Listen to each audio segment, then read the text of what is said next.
Soy Francisca González Coens, tengo 25 años y hace poco me titulé de Ingeniera Civil Industrial en la Universidad de Chile.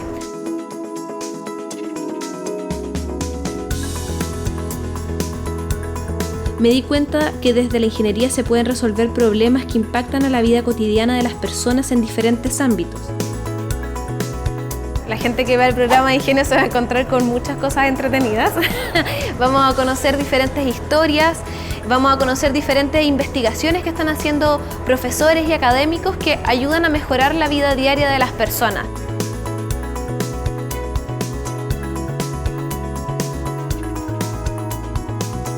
Esto es Ingenio, ciencia en la vida diaria.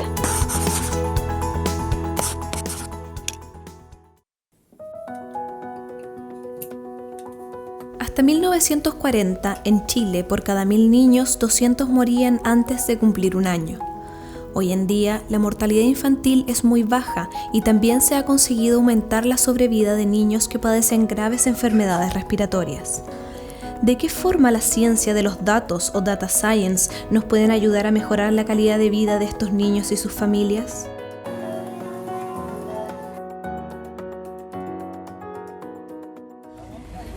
Hoy quiero mostrarles un proyecto piloto que se desarrolla en el Hospital Dr. Ezequiel González Cortés de la comuna San Miguel y que es posible gracias a la dedicación del personal que allí trabaja y a un grupo de ingenieros que busca hacer un aporte en la salud pública del país.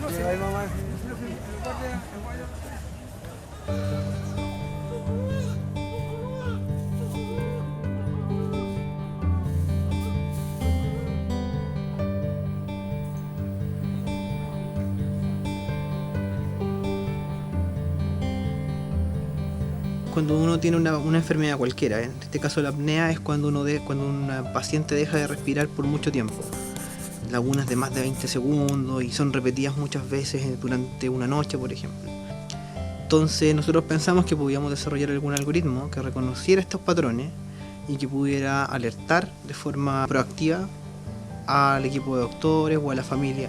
Entonces uno empieza a ver a los niños, empiezas a conversar con los médicos y te das cuenta que hay otras enfermedades mucho más frecuentes y que son tanto más graves que las apneas y que también era posible analizarlas con técnicas de minería de datos o de reconocimiento de patrones o inteligencia artificial para poder detectarlas tempranamente y hacer algo.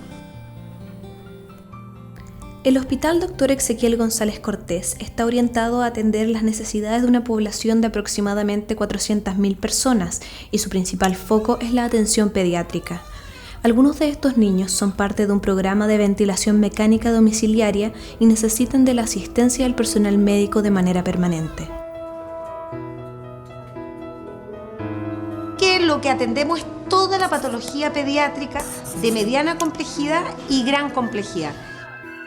El abordaje multidisciplinario y este abordaje de entender la tecnología como un instrumento para resolver los problemas de los niños fue descubierto junto con los ingenieros. Uno esperaría que los ingenieros fueran los que vinieran a abogar y decirnos que la tecnología, en fin, los monitores, las máquinas, los hardware, eran los que nos iban a resolver los problemas. Y fueron ellos, ¿cierto?, los que nos desmistificaron aquello. Hola, mira. Hola. Un gusto, ¿cómo estás? Bien, gracias. Ya, Fran, te quería presentar a Carito Roa, que es la enfermera en jefe acá en la unidad de lactante del Ezequiel, que es donde hemos estado desarrollando este proyecto por los últimos 2 años y medio. Súper. Sí, bueno, te invito a conocer la unidad. Bacán, gracias. Bueno, el modelo tiene 2 partes. Básicamente la primera parte es un modelo de clasificación de riesgo, que en el fondo pueda decir que un niño no tiene riesgo bajo, medio o alto. Y la siguiente parte es poder predecir ese riesgo en un horizonte de tiempo, 2 horas, 4 horas, ojalá un día. Entonces esa otra parte son modelos de predicción que típicamente son para hacer pronósticos. Este es el equipo donde tenemos el Dynamap y la tablet y acá el técnico entra a ver al paciente y realiza el control de signos vitales con esto y lo ingresa acá y lo registra. Va haciendo el registro inmediatamente del control y podemos nosotros acceder a ver el historial, automáticamente ves el riesgo y el técnico sabe, por ejemplo, a qué paciente tiene que controlar ahora, por horario, te permite tener un mejor control y en el fondo tienes la información al alcance en cualquier dispositivo, está conectado. Como decía el Saba, también uno lo puede hacer a través del celular. Cualquiera que esté conectado como al Wi-Fi que está dentro del servicio. Este proyecto, llamado Ámbar Almohadita, se inició con la implementación de un modelo que clasifica el riesgo de los pacientes hospitalizados. En el futuro, la meta es poder monitorear a los pacientes que se encuentran en sus hogares, pero el objetivo es aún más ambicioso y consiste en diseñar un modelo de predicción de riesgo que avise de manera anticipada al personal médico si uno de estos niños está en peligro de sufrir una descompensación que amerite su traslado al hospital. Estaba trabajando en minería de datos, mi especialidad es trabajar con datos en web, en redes sociales, internet, y estaba buscando un tema distinto, que poder aplicar minería de datos y que tuviera más impacto social. Y por ahí vino mi hija, la Tamara, y un día estaba pensando que estaba súper preocupado que le fuera a dar una apnea y que no iba a poder dormir de noche y que me iba a poner el dedito en la nariz para ver si estaba respirando o no. Y entonces por ahí de repente dije, ese es un tema de data mining, de minería de datos, y uno podría trabajar en eso. Llegamos a hablar con la Begoña en el hospital de Ezequiel, y ahí fue cuando surgió el tema del Ámbar, Almohadita. En general, todo lo que hace Sebastián siempre tiene un sentido social. Yo creo que algo que yo rescato mucho de nuestra relación como familia es que él siempre hace que nos sintamos muy orgullosos de él. Y claro, esto partió por su hija, pero al final siempre sus proyectos y lo que él hace tienen un sentido social bien fuerte y bien impactante para mí. O sea, alimenta mucho mi corazón saber que él es así y que piensa de esa manera. Y específicamente este proyecto para mí es maravilloso porque se trata de niños. Y cuando uno tiene hijos se da cuenta que todas esas preocupaciones que uno tiene cuando el niño está resfriado, cuando está enfermito, que tienes que verlo, tomarle la fiebre, todo eso, si hay una forma de solucionarlo, de alivianar un poco esa preocupación para las mamás y los papás, para mí es maravilloso.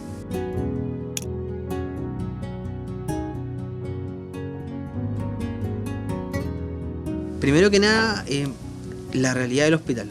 Lo primero, o sea, entrar al hospital, uno sabe que tienen pocos recursos, pero entrar ahí y verlo es fuerte. Yo creo que ese es un tema importante, que uno de repente piensa en las frases cliché, ¿no es cierto?, de que somos jaguares, de que estamos súper bien, y sabe que la salud no está tan bien, pero cuando uno va, dice, estamos peor de lo que me imaginaba. En términos de infraestructura, en términos que faltan médicos, en términos que hay muchos equipos que no se han renovado, ese tipo de cosas. Entonces esa es la primera realidad. Después uno se encuentra con un tremendo equipo de gente que en el fondo da más del 100% porque están motivados por una causa común. Entonces llegar acá y ver que la gente no cuenta con los recursos, pero aún así se motiva y hace el trabajo lo mejor que puede. Yo diría que eso es lo que más ha motivado al equipo.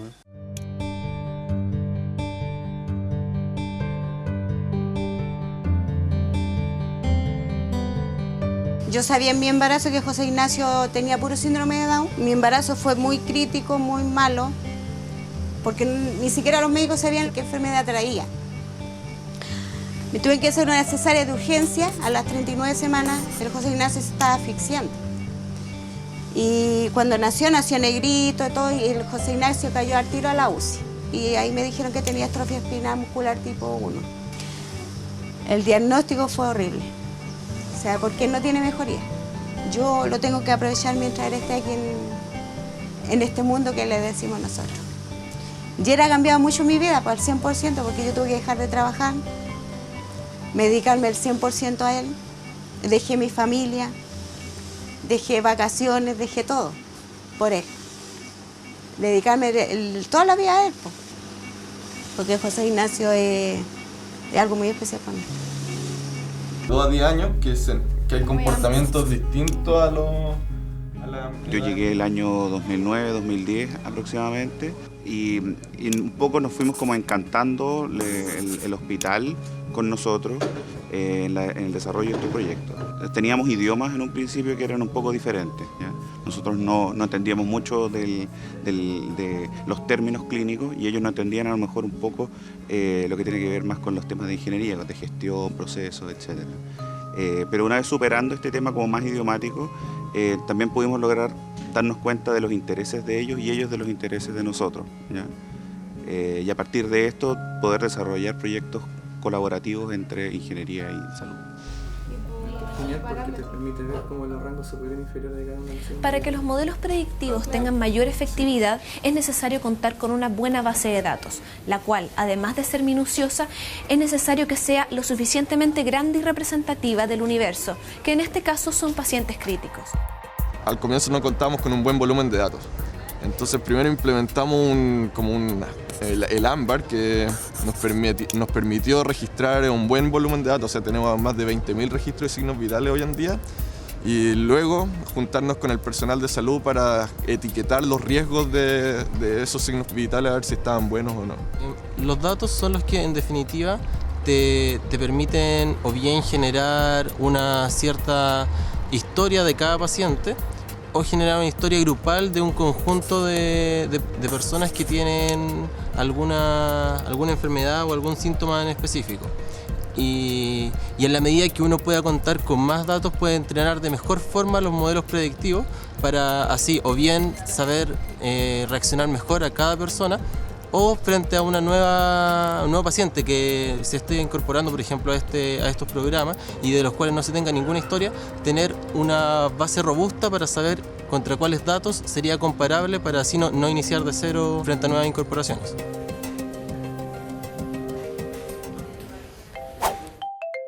Un árbol de decisión es un algoritmo que genera una respuesta de sí o no.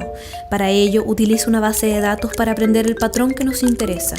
Por ejemplo, si queremos saber si una persona tiene riesgo de enfermedad crónica como hipertensión, podríamos considerar datos como si es deportista o sedentario, su tipo de dieta y su edad.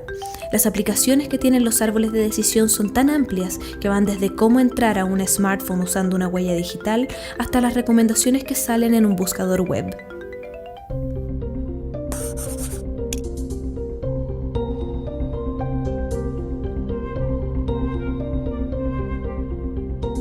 Este es el tercer prototipo, es el que mejor se ve. Las otras eran unas cajas gigantes. Imagínense estas dos cosas todos juntos, bastante grande y engorroso. Pero llegamos a esto, que son dos cajas. La primera, esta que está acá, es un docking station, ¿ya? Tiene batería. Esta cosa puede transmitir continuo como una semana completa. Adentro hay un chip de telefonía móvil, que puede ser de cualquier compañía chilena. Y ese chip hace que se conecte la cajita directamente a internet. Entonces ustedes no necesitan nada más que esto. Lo prenden, y entonces ahí empieza a inicializar. Tiene un display que le dice a la familia si se está conectando, si se logró conectar a la red 3G o 4G, si está transmitiendo los datos, etc. Así que es bastante cómoda, ¿no? Y por acá se carga. Y es súper simple, no tiene nada más que eso, ¿ya? Y esta caja además funciona en conjunto con esta otra. Y esta es la que ya va con los sensores. Y esta es la que se conecta a estos dispositivos. Este de aquí es un saturómetro de pulso que mide frecuencia cardíaca y saturación de oxígeno en la sangre. Y esto que está acá es un termómetro de contacto. Lo puedes poner en los dedos o en los pies. Bueno, ahora les voy a mostrar un poquito cuál es la idea del proyecto, en la parte de hospitalización remota domiciliaria. Entonces, tenemos por un lado el docking, ahí lo voy a prender. Ahí se está conectando. Y aquí tengo los cables, pero la idea es que uno puede colocar aquí el dedito del bebé, ¿no es cierto? Entonces, por ejemplo, aquí uno puede ver la frecuencia cardíaca, la saturación de oxígeno. Y aquí en la pantallita tenemos los mismos datos que se están enviando al servidor. Y entonces aquí ya, después de que uno tiene un set de datos, un par de minutos de datos, esto empieza ya a tirar el riesgo. Y entonces, una vez que ya se calibró, empezó a tirar el riesgo correcto, que en el fondo mi hija está normal, entonces el riesgo es bajo. Y esto es la misma pantalla que tienen en el hospital. ¿Ya? Ahora, para una casa, el papá solamente debiera ver los niños, sus niños. Y la gracia está en que en el hospital van a ver esto y tienen una pantalla que es los que están en el hospital y estos que son otra pantalla donde están los que están en la casa. Y entonces van a estar mirando el estado de los niños en sus casas. Acá participaron médicos de diferentes áreas que eran expertos en paro cardiorrespiratorio y también expertos en infectología, que era infección intrahospitalaria. Así que cuando nosotros probamos este piloto, que corrió en paralelo a lo que estaban haciéndose normalmente, que era escribir los signos vitales dentro de las fichas médicas, en los internos de medicina, en forma conjunta, estaban registrando dentro de las tablets los signos vitales que tenían los pacientes. Por lo tanto, cuando ellos generaban este ingreso de información a las tablets, la tablet automáticamente recogía esta información y entregaba cuál era el nivel de riesgo del paciente para una propensión de paro cardiorrespiratorio o una infección intrahospitalaria, lo cual te permitía tener también tratamientos más oportunos y más proactivos de la situación que tenía el paciente. Dentro de la inteligencia artificial, los sistemas expertos son algoritmos que utilizan información conocida y capacidad de inferir para resolver problemas que requieren mucho esfuerzo y expertise de humanos para su solución. Por ejemplo, una de sus primeras aplicaciones se utilizó para diagnosticar infecciones en la sangre y meningitis. Para esto, el algoritmo se alimentaba del conocimiento de las infecciones, historias de los pacientes, sus síntomas y los resultados de los test de laboratorio. En función de cada caso, se sugería el tratamiento a seguir. Para ello se deben confeccionar reglas basadas en el conocimiento de expertos, las cuales, sumadas a los datos obtenidos, deben ser capaces de replicar de manera automática el razonamiento humano.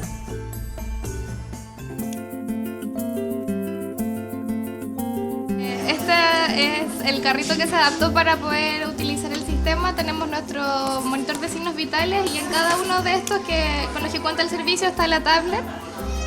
Y en este dispositivo inalámbrico, el técnico, una vez que va a hacer el control de signos vitales a nuestros pacientes, va con su carrito y realiza directamente en el tablet el control de signos vitales. Lo registra en la aplicación. Esto automáticamente aparece en el sistema que tenemos en los computadores y en el monitor que está en el pasillo. Antiguamente lo que nosotros hacíamos era ocupar una hoja de enfermería donde el registro se hacía a mano. Entonces, el poder acceder a la información solo era posible una vez que tomáramos el tablero para poder ver el estado actual del paciente. En realidad nos ha facilitado mucho el trabajo dentro de la unidad porque la principal ventaja es que al digitalizar la información no solamente estamos registrando el control de signos vitales, sino que el sistema, como tiene una lógica de riesgo asignada, nos permite conocer de nuestro listado de pacientes quiénes son los pacientes que tienen un riesgo alto, un riesgo medio o un riesgo bajo de paro cardiorrespiratorio y de esa manera ir ordenando el trabajo que hacemos nosotros también dentro de la unidad y priorizar por ese tipo de pacientes. Nosotros podemos aportar a la salud pública desde la sistematización, ese es un interés que tienen en la ingeniería, es un área de conocimiento de la ingeniería. Y la gestión clínica requiere estandarización de algunas cosas, de procesos. No es lo más importante, pero es una cosa muy importante y en eso lo podemos apoyar nosotros. Creo que esto que hemos mostrado del ámbar es una muestra que con pocas cosas se puede hacer mucho y utilizar algo tan importante como la tecnología para poder aumentar el nivel de calidad de atención que damos a nuestros pacientes y que sea una atención más segura. Este monitoreo a distancia lo que va a permitir es que esas mamás que hoy cuidan a sus niños y esos papás que cuidan a sus niños, con este monitoreo a distancia transferimos esa responsabilidad y la compartimos con el hospital. Y lo que vamos a tener es un sistema a distancia de monitoreo de profesionales que van a poder estar viendo al pequeño y asignar recursos a aquellos eventos que uno le pueda pensar que tienen mayor riesgo. Compartimos el cuidado. Eso para los papás que viven de verdad con una tremenda responsabilidad les va a permitir, uno, que puedan descansar, que puedan descansar de esa responsabilidad tan anclada en sí mismos y puedan hacer otras cosas que también son relevantes, desde jugar, desde contar cuentos, desde tener un tiempo para ello. Por tanto, la almohadita es un proyecto que genera seguridad para el manejo de los pacientes en su domicilio y genera felicidad y tranquilidad para los papás que tienen a esos niños en domicilio. Entonces es como sanitario, pero más bien comunitario.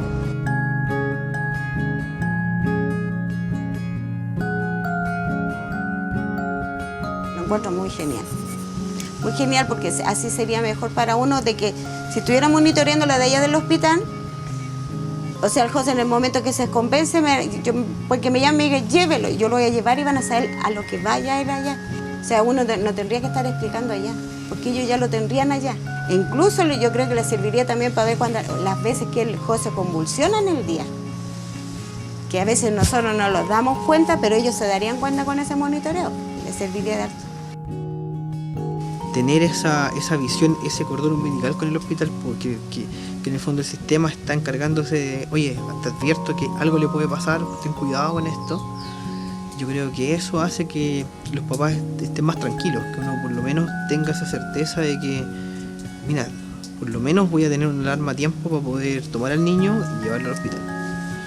Entonces, en ese sentido, yo creo que hacemos que la calidad de la atención de salud del sistema en general sea mucho mejor, sobre todo con esta población que es más vulnerable. Y sentir que este proyecto puede contribuir en algo a que los hijos de otros que están más desprotegidos sean cuidados mejor, me hace a mí sentir como orgullo, ¿no? ¿Cómo sería el futuro si existiera un banco de datos con la información de nuestros signos vitales desde el momento en que nacemos? ¿Qué pasaría si un algoritmo pudiera alertarnos de posibles episodios críticos en nuestra salud, como por ejemplo durante un preinfarto? Este tipo de avances en la ciencia nos abren un universo de soluciones para mejorar la calidad de vida de los seres humanos, generando al mismo tiempo un debate ético no menor en torno a la privacidad de nuestros datos y qué pasaría si estos llegan a las manos equivocadas. Los invito a acompañarme a un próximo capítulo de Ingenio, donde seguiremos viendo cómo la ciencia ayuda a nuestra vida diaria.